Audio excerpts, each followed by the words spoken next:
Hey everybody, Mr. Regan here, and today we're going to be looking at how to play our malaria drug resistance game, and we're going to be diving into some important things on how to play the game. Number one, we're looking to understand the rules of this game, and the second thing we're looking to understand is how to record our population data in our next set of tasks within our lesson. So we're going to be going over the rules to start, and then how to collect our data second. So, in this game, it's called the malaria drug resistance game. And in this game, we have three types of malaria parasites. We have our green parasites that have no drug resistance. We have our blue parasites, which have low drug resistance. And then we have our purple parasites, which have our high drug resistance traits. And these three malaria parasites, we are going to be introducing drugs to and seeing how they not only react to the drugs, but what happens to their population over many generations. Now, the rules of the game are very simple. There are three steps to this game. Number one, we're going to apply drugs to our different malaria drugs. Some will live, some will die. After that, we're going to have our malaria parasites create offspring, and we're going to look at how reproduction and mutation play into that. And the last thing we're going to do is collect some population data. And to do that, we're going to be using this YouTube video of dice. And you'll notice when you press the play button, it shows the dice rolling very, very quickly. Similar to how you would roll a dice, you don't know what you're going to get until it lands. To cause your dice to land, you have to click the pause button. So if you notice, I rolled a 1. If I were to keep playing it, I could then try to pause it again and roll a different number and so on and so forth. That's how we roll dice in our game today. So how this is going to work is we're first going to apply our drug to our population of parasites. If we apply the drug to all of them, we're going to have some green, some blue, and some purple.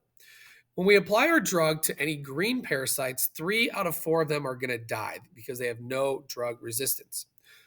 With our blue ones, because they have low resistance, 1 out of 4 is going to die, and any purple parasites we have, 0 out of 4 die. So let's say I have a green parasite. If I have 4 parasites, I would see 3 of them die and 1 survive. After we apply the drug, we're then going to create parasite offspring using our dice here. For every parasite we have, we're going to roll for mutations. And if I roll my dice and I roll an even, that parasite is going to have an offspring with a mutation. If I get an odd number, then that offspring will not have a mutation. So I rolled an odd number, then the offspring of my parasite would have no mutation. If I rolled an even, they would have like that 2 or that 6, they would have a mutation. Now, if they do get a mutation, then we're going to roll the dice again to see what color mutation do they get. Do they get a green mutation, a blue mutation, and a purple mutation? Remember, each color represents our different resistance of drugs. After that, we're going to record our green, blue, and purple data. So those are the 3 steps. That's how you play the game. When you look at the next set of tasks, you're going to have your generation 1 starting data. If you pick up the speaker notes, you'll notice you have your dice on the left and the rules on the right to help you begin playing. So with our starting data, we're going to start by applying our drug. With our green, 3 out of 4 are going to die. So if I look at my green, my none or my no resistant parasites, 1, 2, 3 of them are going to die and 1 will survive to reproduce. 1, 2, 3 are going to die, 1 will survive. So out of my 8, only 2 survive. I have 4 blue parasites, and I know for my 4, 1 out of 4 are going to die. So 1 of them will die, 3 of them will reproduce. And I notice I have no purple, so I don't really have to worry about that. So in my next generation, I'm going to put an X for all the ones that survive. So I had 2 green survive, and I had 3 blue. 1, 2, 3. Now, I'm going to go to step 2. I need to create parasite offspring. For each of my parasites, they reproduce by copying themselves, and you get 1 copy of each one. So these 3 are going to copy, and they're going to make 6. These 2 are going to copy, and they're going to make 4. Now, when they reproduce, we then have to decide, are they going to mutate or not? So my first blue one, I'm going to roll my dice here. And when I roll, I got a 2. Even number means they mutate. So I'm going to roll again, and I rolled a 3. A 3 means it's blue. So it stays blue. So my first one is another blue. So in here, I would put an X.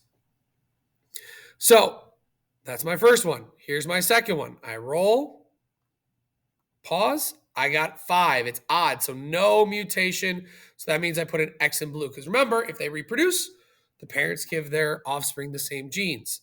Third blue, I'm going to roll. I got a 6. That's even. It means it's going to mutate. I got a 4. 4 means it stays blue. Now, if I would have gotten a 5 or a 6, then I would have put a purple one. I would have put an X in a purple. I'm going to do the same for green. So I got 2 green. I'm going to roll to see if they mutate. I got a 5. 5 is odd, no mutation. So that means I just get another green. And then I roll again for my second green there. Whoops. I got a 3. 3 is odd. It would have meant a no mutation. I get another green. Let's say I got an even number. Let's say I got 6. I would roll it again. Let's say I roll it again. And let's say I get a 6 or a 5. It's purple. I would have put my X in purple. So notice, for each one that survives in the new generation, I roll for that mutation, and then I roll to see if that mutation leads to a different reproductive trait. So this was my starting population. This is my next population. I would do the same thing. Apply a drug. 3 out of the 4 of my blue are going to die. I'm going to die for my green.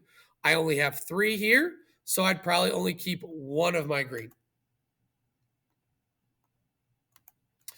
I have 1 out of my 4 blue will die. 1, 2, 3, 4. So I have this one will die and all the rest will survive. 1, 2, 3, and 4. And then I have 2 purple. 0 purple are going to die. So I get both of those back. 2. And from there, I'm going to do the same thing. I have 2 purple I have to roll for to see if they mutate or if there is no mutation. I have 4, so I'm going to have 8 new. And then I have 1, so I'll have 1 new reproduction. So notice for each one that survives, they are going to double their population. So if I have 2, 4, 6, 7, then I should have 14 new parasites, either purple, blue, or green, after that set of reproduction rolls. So that's how we play the game. Those are the rules, and that's how we record our population data. Go ahead and place your X in whatever row you are and reach out if you need help. Otherwise, good luck, and let's see what happens to our parasite populations.